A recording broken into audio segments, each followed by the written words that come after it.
Assalamualaikum warahmatullahi wabarakatuh.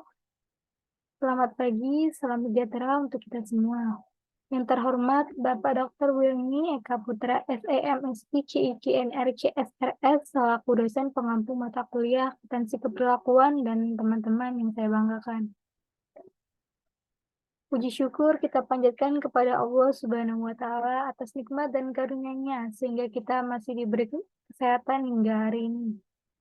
Pada kesempatan kali ini saya akan menyampaikan materi ke-10 dari mata kuliah Akuntansi Keperlakuan dengan judul Aspek Keperlakuan pada Pengambilan Keputusan dan Para Pengambil Keputusan.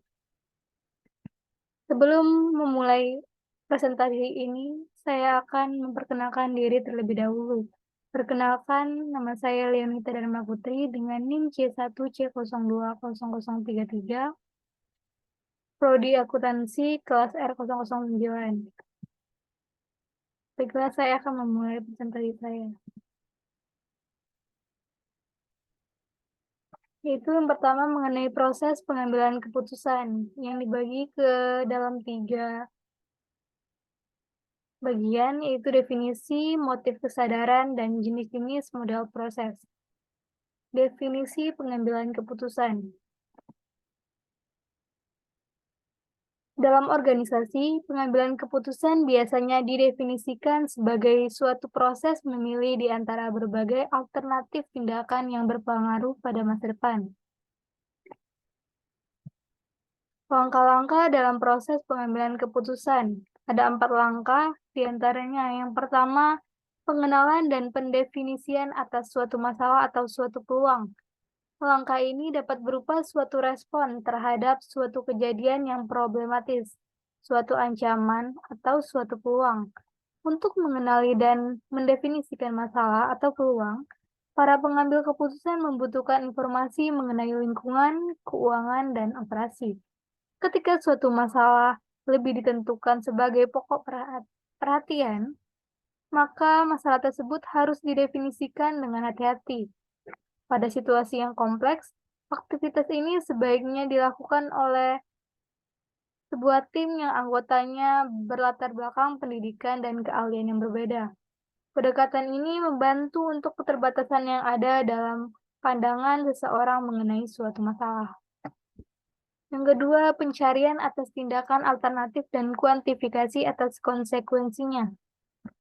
Dalam tahap ini, sebanyak mungkin alternatif yang praktis diidentifikasikan dan dievaluasi, dimulai dengan melihat masalah serupa yang terjadi di masa lalu dan tindakan yang dipilih pada waktu itu.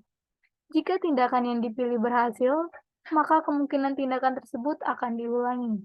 Jika tidak, pencarian akan alternatif tambahan akan diperluas. Pada situasi di mana konsekuensi dapat langsung dikuantifikasi dan diprediksi dengan kepastian yang memadai, maka kriteria keputusan seperti tingkat pengembalian internal dapat digunakan sebagai alat untuk melakukan seleksi. Jika konsekuensi dari suatu alternatif tidak pasti, maka kompromi dan penilaian dapat menggantikan kriteria keputusan yang kuantitatif. Yang ketiga, pemilihan alternatif yang optimal atau memuaskan. Pada tahap ini, merupakan tahap yang penting dalam proses pengambilan keputusan. Walaupun tahap ini tampaknya rasional, tetapi keputusan akhir seringkali didasarkan pada pertimbangan politik dan psikologis dibandingkan pada fakta-fakta ekonomi. Manajer yang membuat pilihan akhir mungkin saja menghadapi beberapa alternatif yang mungkin masing-masing memiliki kelebihan tertentu dibandingkan dengan yang lain dalam hal kriteria keputusan yang dipilih. Manajer juga menyadari akan manfaat dan biaya politis dari setiap alternatif. Yang terakhir, penerapan dan tindak lanjut. Kesuksesan atau kegagalan dari suatu keputusan akhir bergantung pada efisiensi dari penerapannya. Penerapan hanya berhasil jika orang-orang yang menguasai sumber daya organisasi benar-benar berkomitmen untuk melaksanakannya. Situasi yang ideal akan terwujud jika sumber kekuatan itu dikuasai oleh pendukung dari keputusan yang diambil. Untuk menjamin efisiensi penerapannya, Umpan balik secara periodik dan koreksi segera atas segala kesalahan yang terjadi mutlak diperlukan. Motif kesadaran. Motif kesadaran sangat penting dalam proses pengambilan putusan, karena motif kesadaran ini adalah sumber dari proses berpikir. Terdapat dua faktor penting dari motif kesadaran dalam konteks pengambilan keputusan, yaitu yang pertama keinginan akan kestabilan atau kepastian. Ini maksudnya adalah menegaskan adanya kemampuan untuk memprediksikan. Hal ini akan memenuhi keinginan individu untuk membangun bagian-bagian konsep yang sesuai satu sama lain secara konsisten. Motif ini mengaktifkan pikiran sadar maupun bawah sadar untuk menghindari ketidakstabilan, ketidakjelasan, atau ketidakpastian informasi. Yang kedua, keinginan akan kompleksitas dan keragaman. Motif ini menimbulkan keinginan akan suatu stimulus dan eksplorasi serta mengaktifkan pikiran sadar maupun bawah sadar untuk mencari data baru dari ingatan ataupun lingkungan, kemudian menyeimbangkannya dan mengaturnya dengan motif. Dua faktor penting dari proses pengambilan keputusan adalah kompleksitas dan prediksinya. Dengan menggunakan dimensi-dimensi kompleksitas dan kemampuan untuk membuat prediksi, para ahli psikologi telah mengembangkan 4 jenis model keputusan. Yang pertama, model keputusan yang diprogram secara sederhana. Model keputusan ini ditandai dengan aturan-aturan prediksi yang tidak kompleks, yang ditetapkan oleh orang lain yang bukan si pengambil keputusan, dan dilengkapi dengan aturan yang jelas dan mengutamakan prioritas. Pencarian informasi difokuskan pada data yang relevan dari pengalaman masa lalu. Alternatif dinilai berdasarkan kriteria yang sederhana dengan risiko yang minimum dan penerapannya dilakukan secara individu. Yang kedua, model keputusan yang tidak diprogram secara sederhana.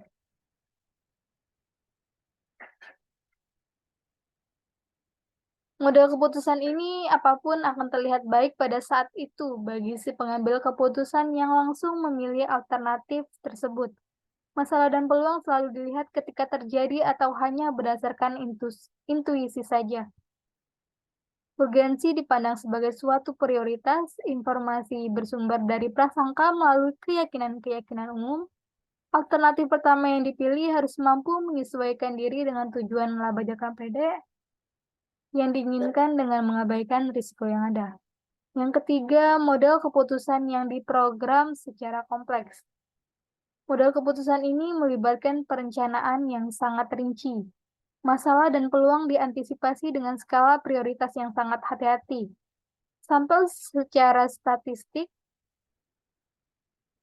atau dengan alat-alat pencari dan kuantifikasi lainnya. Data dirancang dalam model matematika. Alternatif yang ada dievaluasi berdasarkan pertimbangan memaksimalkan manfaat jangka panjang, dan hasil keputusan dievaluasi secara periodik untuk meningkatkan kemampuan dalam proses pengambilan keputusan jika memungkinkan. Yang terakhir, model keputusan yang tidak diprogram secara kompleks. Model keputusan ini memiliki ciri khas, yaitu partisipasi terus-menerus dari semua orang yang terlibat dalam memaksimalkan perolehan informasi dan koordinasi. Tujuan ini direncanakan oleh semua pihak dan lingkungan secara aktif dinilai untuk mencari masalah. Informasi diperoleh secara eksternal maupun internal, kemudian dianalisis secara rasional.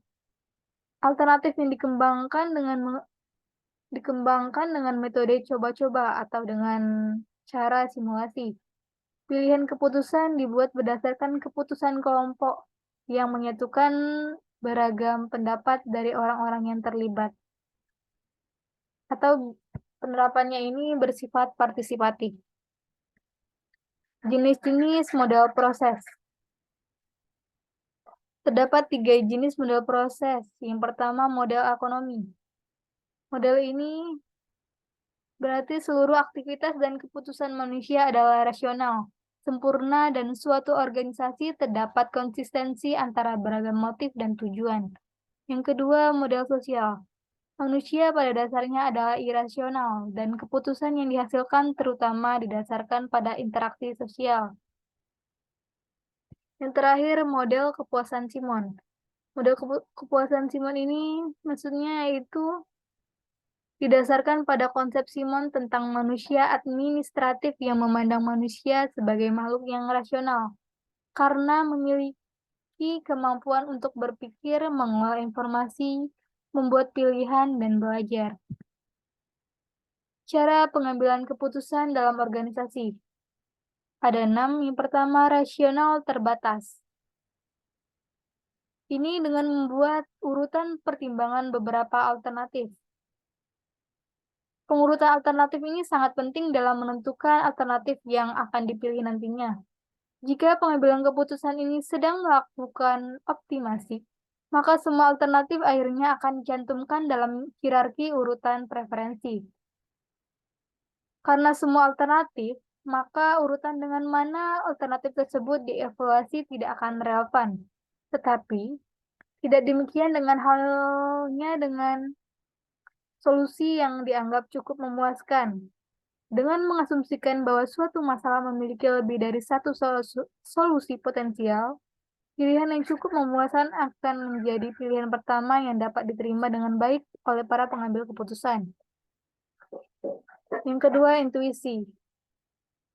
Terdapat pengakuan yang semakin berkembang bahwa analisis rasional selalu ditekankan dan bahwa dalam kasus-kasus tertentu mengandalkan intuisi dapat memperbaiki pengambilan keputusan. Intuisi dan analisis rasional ini berjalan saling melengkapi satu sama lain. Yang ketiga, identifikasi masalah. Masalah-masalah yang tampak cenderung mempunyai kemungkinan yang terpilih lebih tinggi dibandingkan dengan masalah-masalah yang penting. Pernyataan ini didasarkan setidaknya karena 2 alasan. Yang pertama, karena mudah untuk mengenali masalah yang tampak. Dan yang kedua, perlu diingat bahwa semua orang menaruh perhatian yang besar terhadap pengambilan keputusan dalam organisasi. Yang keempat, membuat pilihan. Untuk menghindari informasi yang terlalu padat, para pengambil keputusan mengadakan heuristik atau jalan pintas penilaian dalam pengambilan keputusan. Terdapat 2 kategori umum heuristik, yaitu ketersediaan dan keterwakilan. Yang kelima, perbedaan individual gaya pengambilan keputusan. Riset tentang gaya pengambilan keputusan telah mengidentifikasi 4 pendekatan individual yang berbeda terhadap pengambilan keputusan. Di antaranya,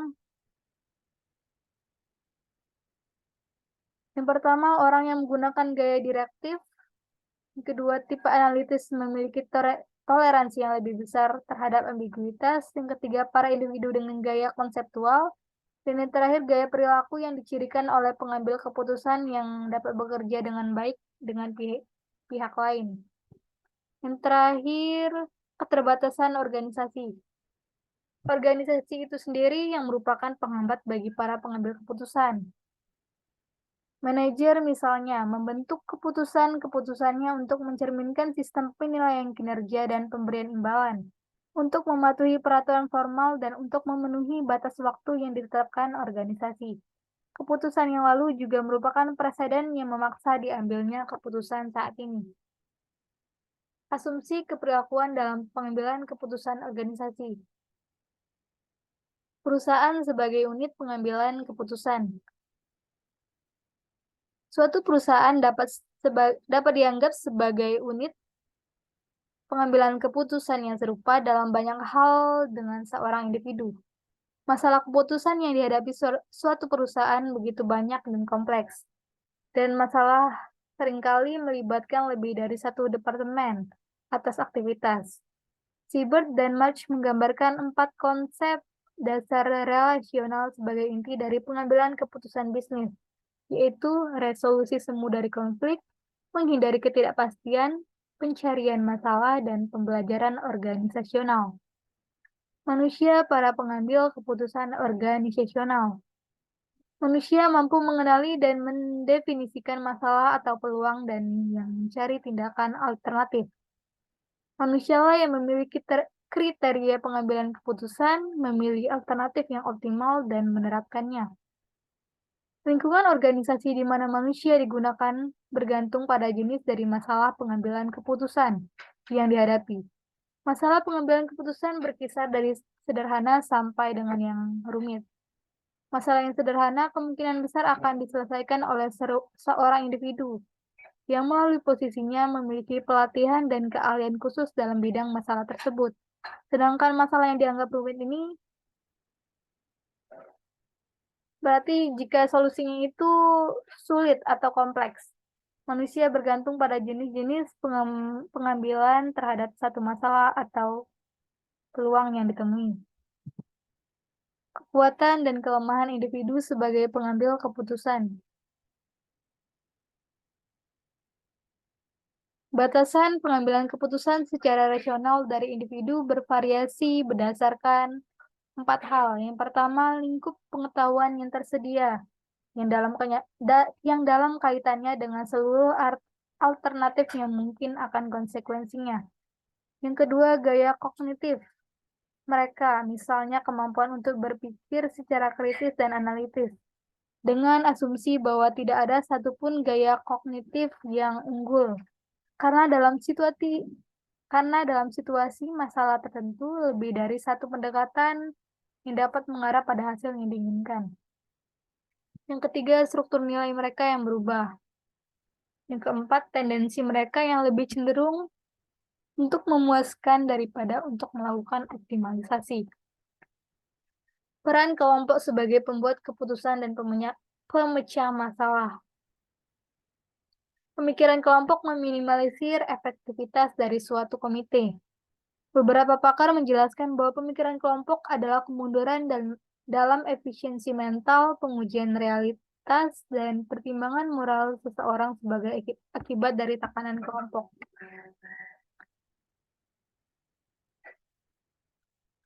Kemampuan kelompok untuk menganalisis masalah, mendefinisikan, dan menilai alternatif secara kritis, serta mencapai keputusan yang valid dapat diperlemah oleh fenomena perilaku, yaitu pemikiran kelompok dan pergeseran yang berisiko. Pengambilan keputusan dengan konsensus versus aturan mayoritas. Pengambilan keputusan dengan konsensus lebih banyak waktu yang diperlukan. Walaupun konsensus ini memiliki keunggulan yang terbukti, pengambilan keputusan dengan aturan mayoritas dengan pandangan yang berlawanan dengan pembenarannya dinyatakan secara tertulis harus disubstitusikan dan diterima pada banyak situasi pengambilan keputusan sebagai satu-satunya alternatif yang mungkin. Kontroversi yang disebabkan oleh hubungan atasan dan bawahan. Kontroversi dalam situasi pengambilan keputusan tidak terlalu berpengaruh buruk terhadap berfungsinya kelompok. Kontroversi cukup sehat dan ketika ditangani dengan bijaksana dan konstruktif oleh atasan, ini dapat mengarah pada pengambilan keputusan yang lebih baik. Pengaruh dasar kekuasaan.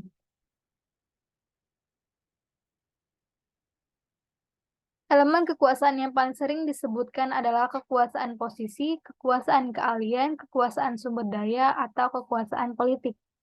Kekuasaan posisi ada ketika pengaruh seseorang itu merupakan hasil dari posisi orang tersebut dalam organisasi, wewenang yang diberikan, serta tugas, tanggung jawab, dan fungsi yang terkandung di dalamnya.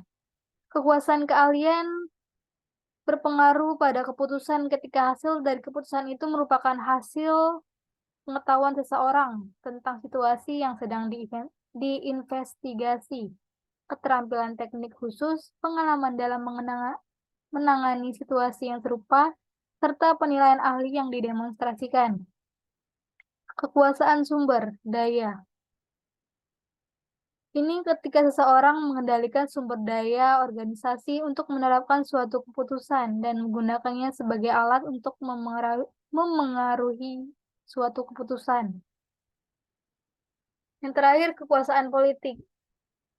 Ini dapat digambarkan sebagai keunggulan kepemimpinan pribadi seseorang dan keterampilannya dalam membujuk, melakukan negosiasi, membentuk koalisi, dan berbagai strategi politik lainnya. Dampak dari tekanan waktu. Para anggota kelompok menjadi lebih sering setuju guna mencapai konsensus kelompok, lebih kurang menuntut dan bersifat mendamaikan situasi tawar-menawar, membatasi partisipan dalam pengambilan keputusan hanya pada relatif sedikit anggota, dan lebih menyukai aturan yang mayoritas.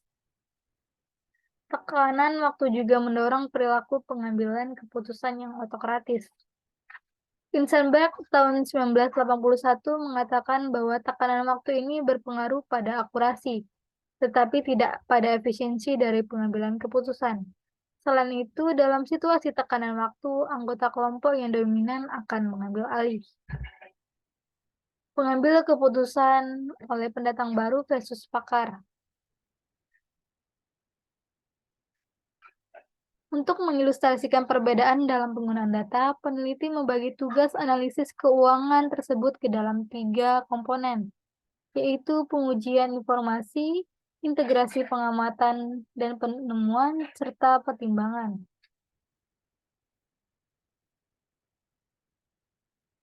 Peran kepribadian dan gaya kognitif dalam pengambilan keputusan. Perbedaan psikologis individu dibagi menjadi 2 kategori, yaitu kepribadian yang mengacu pada sikap atau keyakinan individu, dan gaya kognitif yang mengacu pada cara atau metode seseorang dalam menerima, menyimpan, memproses, serta meneruskan informasi. Dalam situasi pengambilan keputusan, kepribadian dan gaya kognitif ini saling berinteraksi dan berpengaruh pada informasi akuntansi.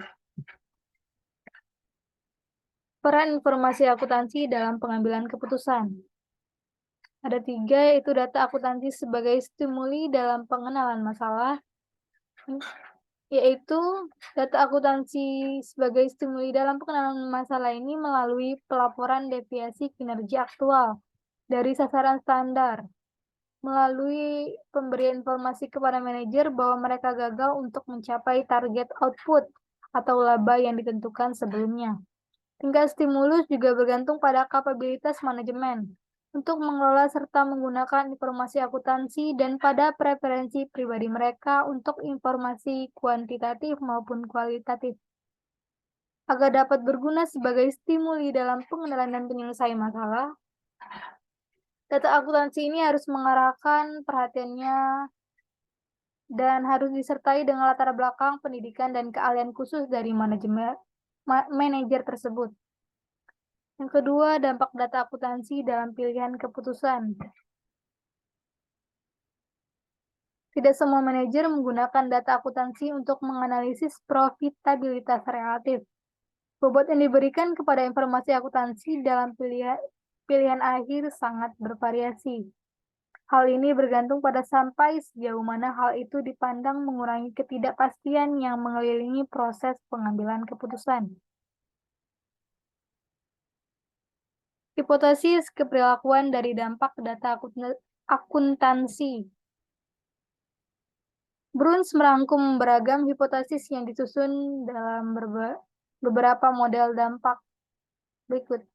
Yang pertama, informasi akuntansi akan memengaruhi keputusan atau memengaruhi keputusan mengenai sistem akuntansi jika yang pertama, informasi akuntansi relevan untuk keputusan itu. Yang kedua, pengambilan keputusan memandang akuntansi sebagai tujuan. Yang ketiga, pengambilan keputusan adalah anggota perusahaan yang mengendalikan seleksi dan operasi dari sistem akuntansi. Model dampak kedua yaitu informasi akuntansi akan memengaruhi keputusan jika yang pertama, informasi akuntansi itu relevan untuk keputusan tersebut. Yang kedua, pengambilan keputusan memandang akuntansi sebagai tujuan. Yang ketiga, pengambilan keputusan adalah anggota perusahaan yang tidak dapat mengendalikan seleksi dan operasi sistem akuntansi. Yang keempat, pengambilan keputusan adalah orang-orang di luar perusahaan. Yang kelima, pengambilan keputusan memandang akuntansi sebagai ukuran yang sempurna. Dan yang keenam, informasi non-akuntansi tidak relevan untuk keputusan tersebut. Yang ketiga, informasi akuntansi mungkin memengaruhi keputusan jika yang pertama, informasi akuntansi relevan untuk keputusan itu. Yang kedua, pengambilan keputusan memandang akuntansi sebagai ukuran yang sempurna. Yang ketiga, informasi non-akuntansi relevan untuk keputusan itu. Yang keempat, pengambilan keputusan memandang akuntansi sebagai ukuran yang tidak sempurna. Dan yang kelima, informasi akuntansi tidak relevan untuk keputusan itu. Model dampak yang terakhir yaitu informasi akuntansi tidak akan memengaruhi keputusan jika yang pertama, informasi akuntansi tidak relevan untuk keputusan itu. Yang kedua, informasi akuntansi relevan untuk keputusan itu tetapi pengambil keputusan yang memandang informasi akuntansi sebagai ukuran yang tidak sempurna. Dan yang ketiga, informasi non-akuntansi relevan untuk keputusan itu. Baiklah, itulah materi yang dapat saya presentasikan. Lebih kurangnya mohon maaf. Wabillahi taufiq wal hidayah. Wassalamualaikum warahmatullahi wabarakatuh.